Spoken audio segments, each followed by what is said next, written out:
Let's talk about something that's from the get go, it's pretty obvious. But if you think about it, there's a lot of businesses and there's a lot of entrepreneurs, probably, and there's a lot of places and so on that don't do this very simple thing.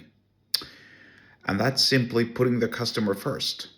Whatever you do, you put your customer first because your customer is your boss. You know, in the spirit of good old what's his name again? I'm blanking on the name. That's really, really annoying. Some commercial guru that lived a long time ago who made this video called, or I don't remember what the video was called, but he essentially talked about how your customer is your boss. It really annoys me that I can't come up with his name, but whatever. Oh yeah, Earl Nightingale. That's what it was. See, I always think of a Florence Nightingale, that nurse, but no, it was Earl Nightingale. Earl Nightingale, and I believe you can actually watch that video for free on YouTube if you just search for it. I think it's just called The Boss or some such. I don't know, take care of your boss. Earl Nightingale, The Boss. And when you're running a business, that's 100% true because your boss drives your revenue, right? I mean, you're selling to somebody. Any business needs a client, or excuse me, any business needs a client base. Any business needs customers or clients, or it's not a business. It's as simple as that. And so, in that regard, you'll be surprised if you think about it, just how many places, how many businesses that drive away your customers. I'm gonna give an example of the opposite though. So not long ago, I was out traveling by air.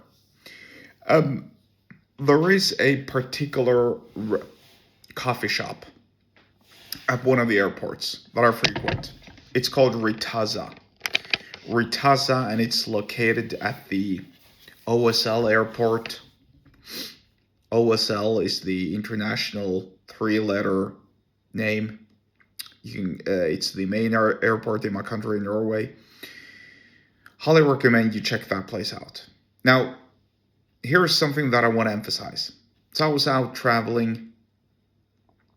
That coffee shop is located at the opposite end of the airport, or not the exact opposite, but sort of like in the opposite direction of the airport from where I was going, or from where my gate was. So I deliberately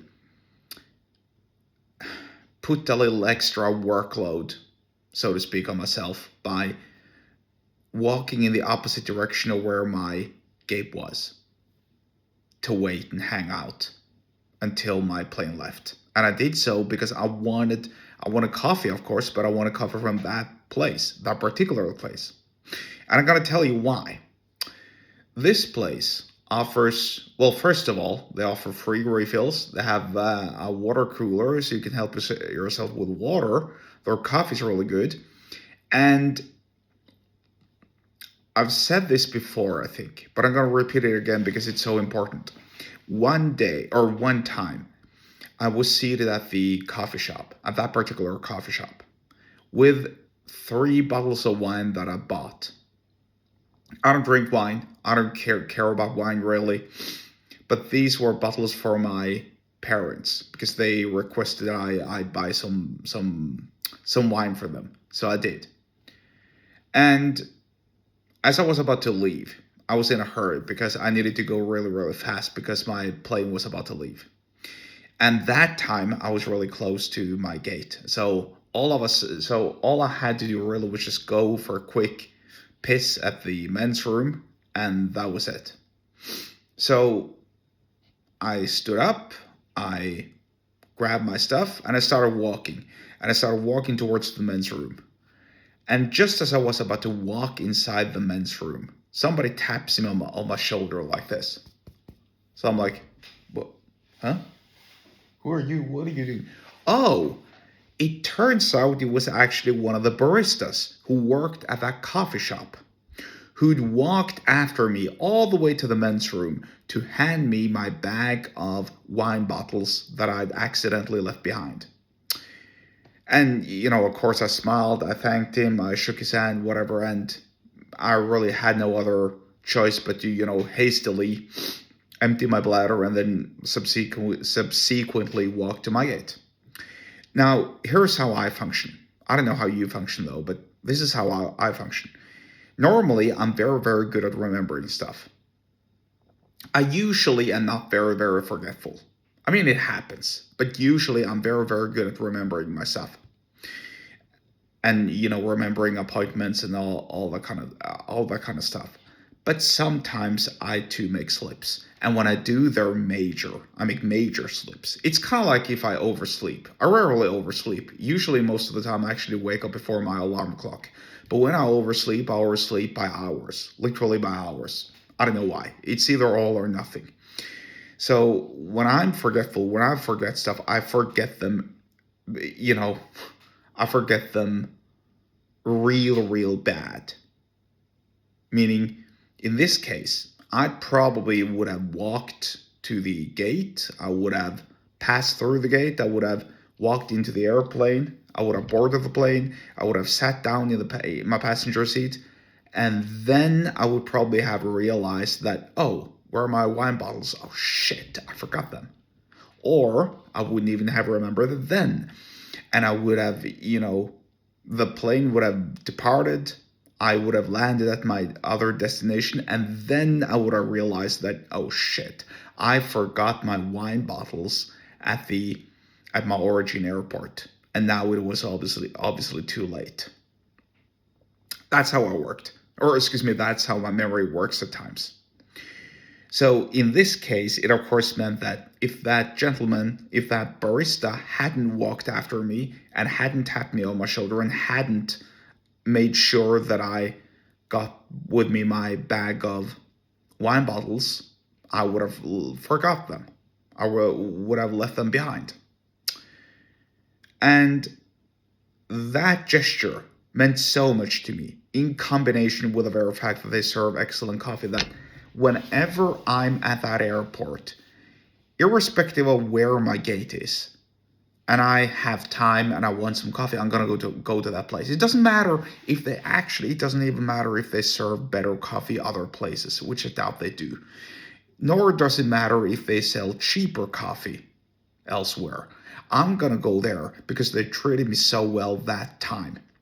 And that's a major persuasion and business lesson in and of itself, because now I've just recommended that place to the whole world, to anybody who's listening to or are watching this podcast. I'm gonna repeat the name of the coffee place. It's Ritazza, Ritazza,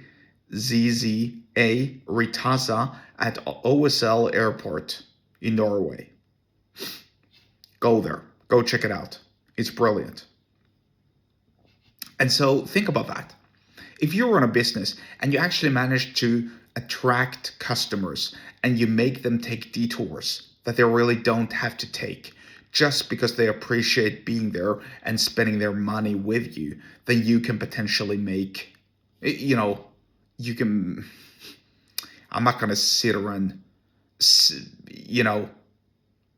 I suggest that you're making 7-figure numbers, but you're gonna attract more customers and drive sales up, obviously. And think about all those restaurants who are doing the exact opposite. I mentioned this before. I'm gonna mention it again.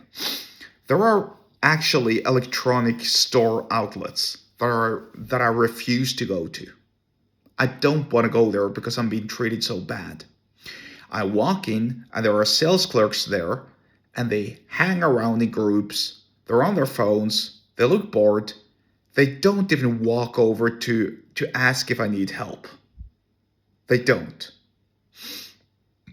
And when I ask for help, because this has happened routinely several times now, they either don't know, which is outrageous and unheard of because they work there, they're supposed to know, or they're actually asking me to do the research, which they're supposed to do.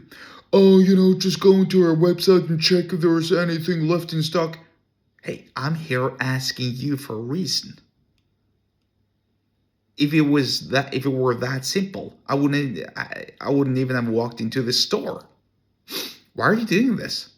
See, now they've lost a customer, and I'm recommending everyone against going there, even if it means taking another detour to a place where I'm being treated better. Think about that.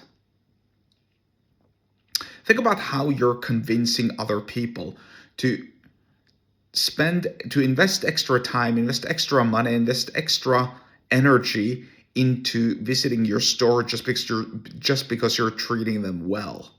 That's the proper way to run a business, and that's a proper way to persuade your customers to spend money with you. Think about that. And then start implementing it in your business ventures.